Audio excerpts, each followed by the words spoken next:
Now, you'll all be pleased to know that urban Kiwis are going to get that experience again on where their food and fibre is produced with the incredible initiative that was super successful this March called Open Farms. It's New Zealand's nationwide Open Farm Day, and it will be on the Sunday, 21st of February 2021.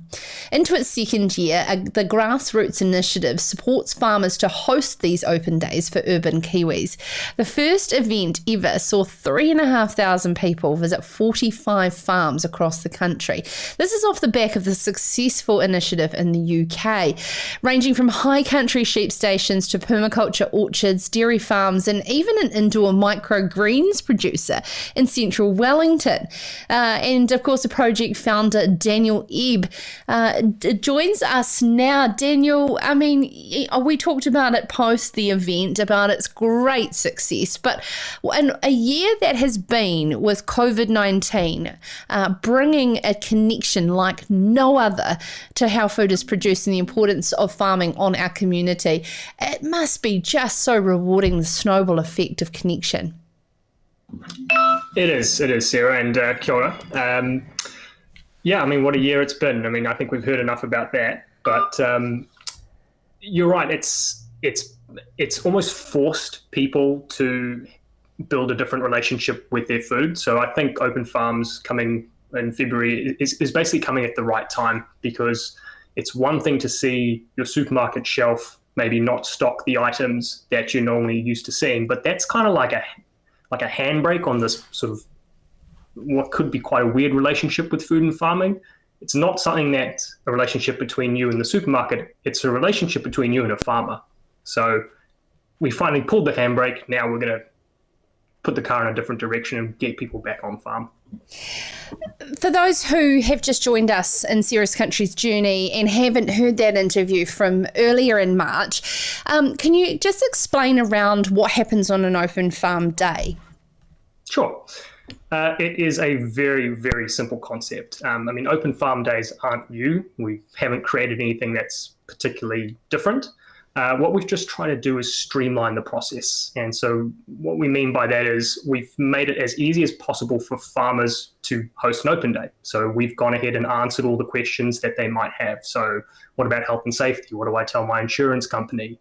What activities do I put on? We've got a list of 50 activities that we've scoured from around the world that farmers can choose from. So we've tried to reduce all of the barriers that farmers might have to hosting an open day. And then we also make it really easy to do all the marketing and registration. We do all that through a central brand. And then the end result is simple. We just get urban Kiwis, many of them who have never been on a farm or have been on a farm once for a school trip 25 years ago, back on farm. And then we kind of let the experience do the rest. That's, seeing animals in moving through the yards is something that, or like experiencing sort of the buzz of a wool shed, is stuff that huge chunks of our population and our society don't experience. So we create that experience, or we help farmers to create that experience. Because those in urban New Zealand only know what they know, and we absolutely take our knowledge for granted in farming, and just being able to see those people interacting and ask those questions is something super unique from my experience of being there in March here in Canterbury.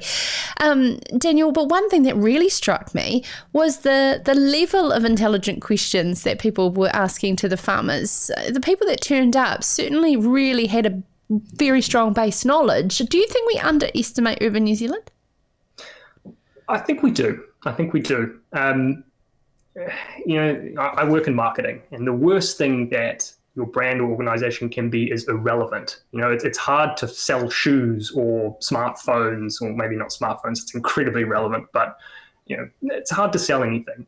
But food is easy to sell because it matters so much to us. Like if you're a mum, or anyone, the food that you eat or the food that you give to your kids is a reflection of who you are as a parent. It's a reflection of who you are as a person. It's massively important. And so it makes sense then that if people have this deep, intimate connection with their food, or want to have this deep, intimate connection with their food, they're going to start asking questions. And as a sector, we shouldn't be put off by that, even if they are hard questions, because people have a right to know where their food comes from, how it was grown, the environmental conditions in which it was grown, who it was that actually grew the food.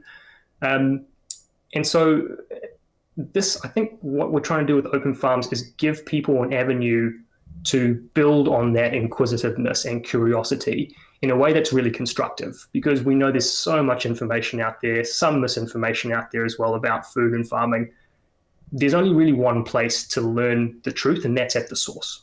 And that's a farmer telling you, well, these are the practices that we do. So yeah, some of them you might not like, but these are the reasons why we do them. If we can do this, this, and this in the food system, maybe we can change the practices, but we've got to do that together.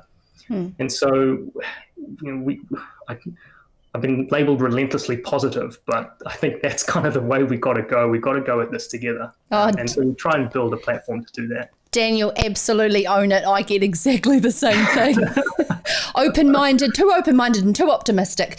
But they know, right? Exactly, absolutely. But we are trying to move forward collectively because change is coming and demand is coming from our consumers, and this is a fantastic way to be able to do that. I have a question here from one of our earlier guests who put this to me after we went off air, Mr. Chris Lewis. He wants to know how we can utilise the platform of Open Farms to fix this employment crisis. Okay, that's a good question. I haven't got a good answer for that, I'll be deadly honest with you. I think it's part of the mix. It kind of goes back to almost the founding insight of Open Farms was some MPI research in 2018 that 60% of urban New Zealanders have no friends or family and effectively don't visit rural New Zealand.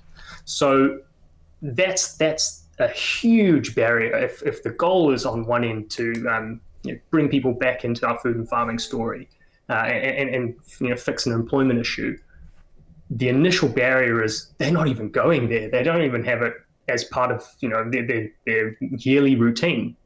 So I think opportunities like this where I mentioned kind of pulling the handbrake before, like if you put yourself in the shoe of, I live outside of Auckland. If you put yourself in the shoe of an Aucklander, their life is traffic jams Monday to Wednesday. Maybe they work from home on a Thursday if they're lucky. Supermarkets, smartphones, concrete, pop down the pub here and there. It's a completely different lifestyle from how many rural New Zealanders live. And I think step one to sort of making that pitch to, hey, come and live a rural lifestyle, be part of the food and farming story, is literally to pluck people out of their daily routine and put them in something that's new and different and unique and personal to them, and special. I'm very interested from an Open Farms perspective as to how we can basically layer on top of the platform and maybe try and solve some of these recruitment issues. I think that whoever is listening or viewing around the world live or on demand on the podcast, there will be a lot where there's some light bulb moments will be going off listening to this right now. And I challenge you to be the change that you want to see. Get in touch with Daniel Ebb on Open Farms. Just simply Google it. You'll find his contact details because there is ways that we can layer on top of this concept and really harness this for all of our problems that we see across the sector. Daniel, before you go, congratulations on being named a 2021 Nuffield Scholar. Chris Parsons joined us last week to share this. No mean feat, mate. There's a lot of applications, down to 5. Yeah, well, I think I feel very privileged to be in what is a very special group of people. So very excited to see what happens next year. But yeah, I've been called a little bit of a red herring because I'll be honest, I'm not quite a farmer, but hopefully I can bring a few urban perspectives and skills to the game. Fantastic. Thank you so much, Daniel. And for those listening, you have plenty of time to get your head around Open Farms. There's no excuse in year 2, Daniel. Am I correct? In terms of getting your ideas and what you can do on your farm. When will registrations open and information on how to sign up? Registrations are open now. Head on through. We've put the whole host handbook basically up online. The questions are there. Get in touch if you've got any others. But yeah, we'll help you through it. It's not just you doing this. It's a partnership between Open Farms and our farmer hosts. Awesome. Thank you so much, Daniel Ebb, project founder of Open Farms. This is Sarah's Country.